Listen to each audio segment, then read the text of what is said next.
going, or do you think that if Biden becomes president, which seems to be a virtual certainty, that the racial tensions that characterize the United States are actually going to decline? So there are, I think, two countervailing trends. One is, the problem of woke anti-racism precedes Trump, and is a by and large a trend that occurs independent of who is or isn't in the White House. So that will keep that the engine of wokeness is going to keep running. And he seems to have only been getting more powerful in the past 6 years, especially. On the other hand, I do think that there are lots of liberals and centrists who, especially among elites, that were so alarmed and appalled by Trump's rhetoric and his, authoritarian tendencies, and his style, that they felt that they couldn't, given the choice between criticizing Trump and criticizing the far left, they felt more cautious criticizing the far left under a Trump presidency than they might now under a Biden presidency. Oh, that's an interesting idea.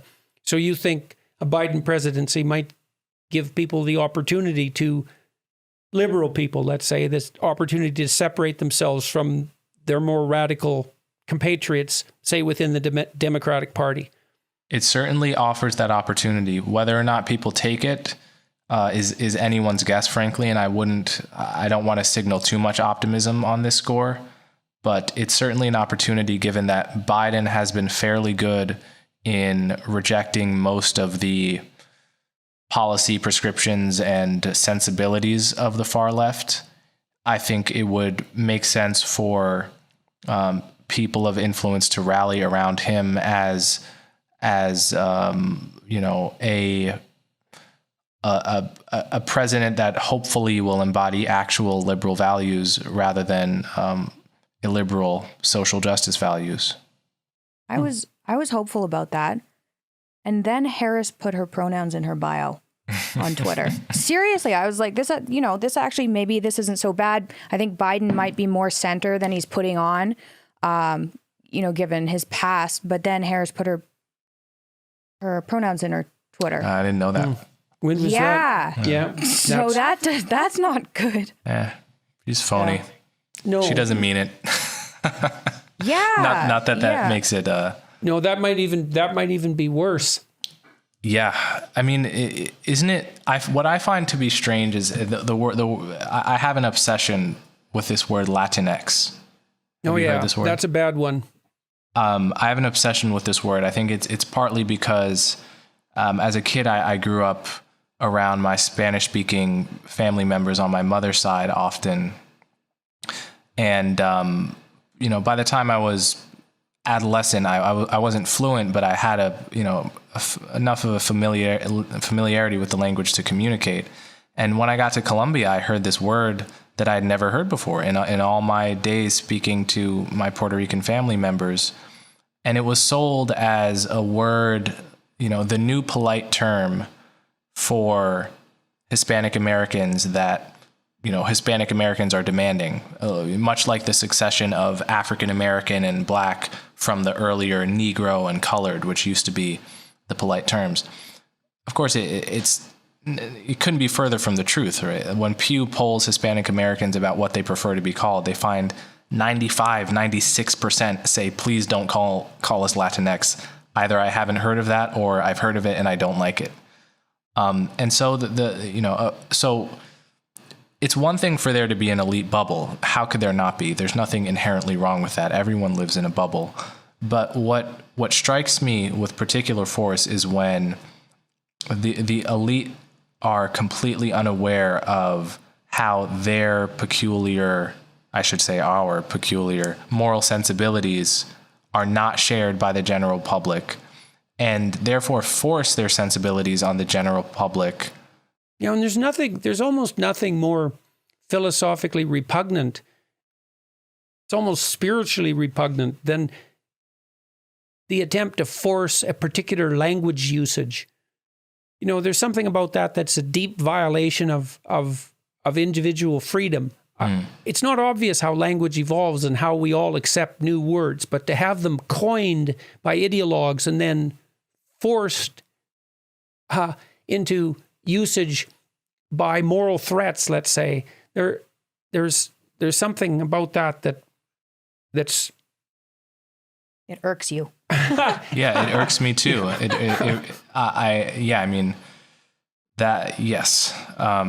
It irks me very deeply. It's an act of domination, but it's an act of domination that is all the more pernicious for the fact that the people doing the dominating often don't even know it. Like Elizabeth Warren in her presidential campaign used the word Latinx. If you think about it from her perspective, she should be desperate to win over the 95% of Hispanics. She should be desperate not to alienate them, right? She has every incentive to, and she still uses the word Latinx. The question is why? And I can only think it's because the Hispanics in her immediate circle are all themselves elites within the bubble who like this word, right? So the bubble that is not aware of itself ends up imposing things on everyone else, and just alienating the population. So Kamala putting her pronouns in her bio is the example that made me think of this. I mean, who are you signaling to when you do that? I think you're signaling to my peers at Columbia are going to like that. But is the Democratic base going to like that? Hell no. The Democratic base and the wider country, of course not. What you're signaling to, what you're saying is, I'm perfectly fine alienating, 70% of the country, say,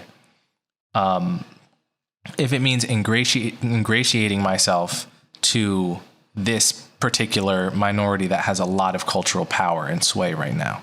And that sends a very bad signal. If Democrats keep doing that, they should be very worried about just losing. Too, I think, that it would seem to me to be more logical in this early stage of the new regime to signal the ability to resist that sort of temptation rather than the willingness to be preemptively intimidated.